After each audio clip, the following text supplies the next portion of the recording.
Hello everyone, and welcome to today's lecture.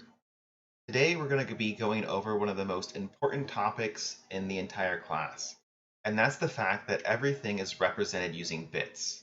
This means your floats, your chars, your shorts, they're all bits.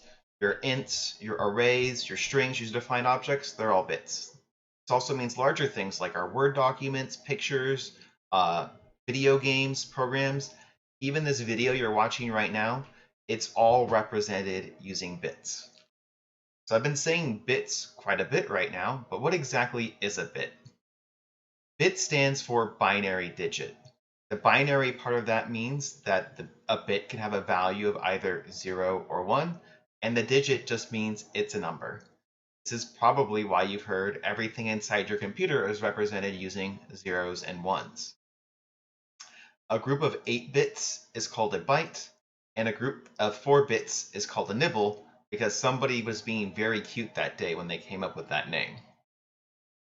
So now that we know that we have bits and everything in our computer is represented using bits, how exactly do we go about doing that?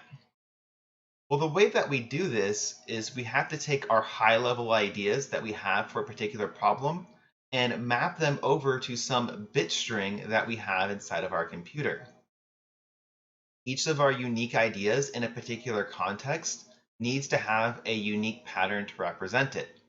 But before we get into an example of us using bits to represent an idea, we first need to figure out how many bits we need. Well, if we have b bits, we can represent 2 to the b unique items. As you can see here, you can see if we have 1 bit, we have the patterns 0 and 1, which means we have a total of 2 unique things that we can represent. If we have 2 bits, we have the pattern 0, 0, 0, 1, 1, 0, 1, 1, which gives us 4 unique patterns. If we have 3 bits, we have these 8 unique possible patterns. With 4 bits, we have these 16 patterns. And if we had 5 bits, we'd be able to go all the way up to 32 patterns. That's more than I can fit here on my screen. If we want to do the math, though, the other way around, and we have s unique things in our problem that we need to represent, well, we're going to need log 2 of s bits to represent that. And then we need to take the ceiling of that. As a shortcut, though, to avoid this messy logarithmic math, the way that you can solve the problem instead is to write out the powers of 2 until you get to a power of 2 that's greater than or equal to your number of states. And then the log 2 of that power will be the number of bits that you need. So if I need to represent one thing, well, I can get away with using 0 bits for that. If I need to represent up to 2 things, I can use 1 bit. Up to 4 things, I would need 2 bits. Up to 8 things, I would need 3 bits. Up to 16 things, 4 bits. Up to 32 things, 5 bits. Up to 64 things, 6 bits. And if I needed up to and including 128 things, I could use 7 bits for that. So, for example, let's say I had 50 people coming over to my party and I wanted to be able to uniquely identify each one of my 50 people. I would write up my powers of 2, 1, 2, 4, 8, 16, 32, until I got to the first power of 2 that was greater than or equal to my number, 50. So we go to 64. And then, well, log 2 of 64, that's 6. Let's do the 6, so I would need 6 bits to be able to represent all the people at my party. Or if I wanted to be able to represent the colors of a rainbow, well, there are 7 unique colors. So I'd write out my powers of 2, 1, 2, 4, 8. 8's greater than or equal to 7, so I would only need 3 bits to be able to represent all the colors of a rainbow. Now that we know how many bits we need to represent a particular problem, let's actually go through one. Let's say we were on Old MacDonald's farm, and on his farm he had a pig, a duck, a cow, a chicken, a dog, and a cat, and we wanted to be able to represent Old MacDonald's farm. The first thing that we need to do is figure out how many bits we would need to represent all the animals in this problem. So take a minute, pause the video, and figure that out.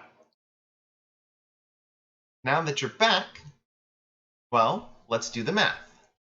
We have 6 unique states, so S is 6 because there are 6 animals on the farm. The ceiling of log 2 of 6 is the ceiling of 2.58, which is 3. And now we know that we need 3 bits to represent all the animals on the farm.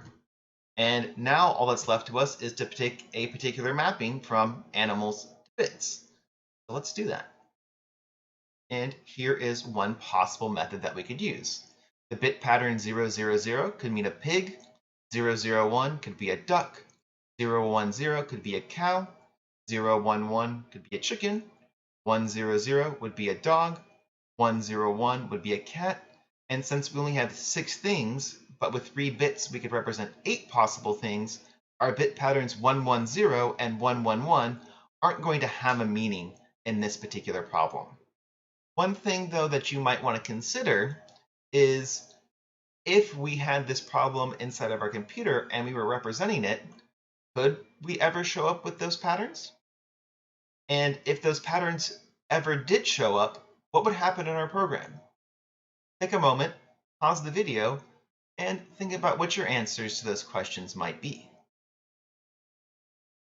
Now that you're back, let's go through the answers to those questions. If our program is working correctly, these patterns should never show up at all because we're not using them to represent anything. If they did show up, it probably means we have a bug in our code. And what's actually going to happen depends exactly how we've written our code. We might mistakenly interpret some of these patterns to mean a different animal on the farm. Or this bug in our code might just crash our program and it would end because of that. Well, this right here is a mapping that we could use, but is it the only mapping? Is there any other way that we could arrange the possible pig, duck, cow, chicken, dog, and cat for bit patterns? Well, yes, there is. And here's an alternative version that we could do.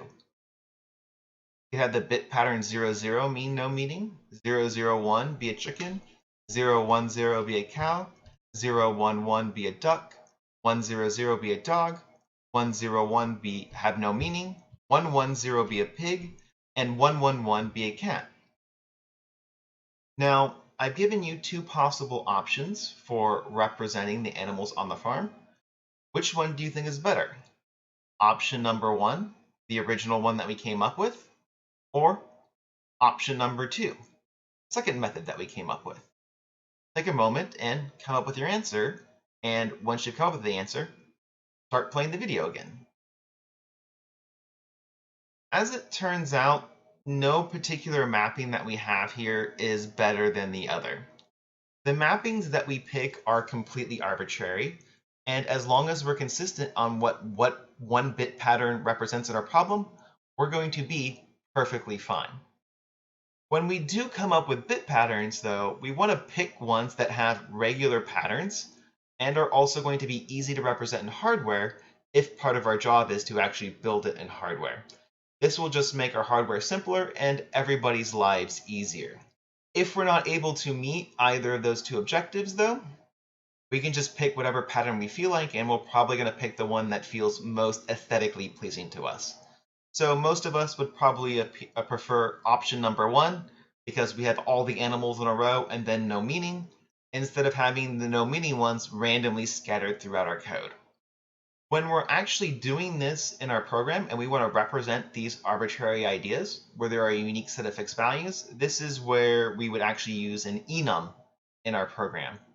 Again, enums are really useful for when you have a fixed set of possible values, such as the colors of the rainbow, the directions on a compass, the colors of a stoplight, and you want to be able to represent those objects easily and compactly in your program. That's all that we have for this video, and I will see you guys all in the next one.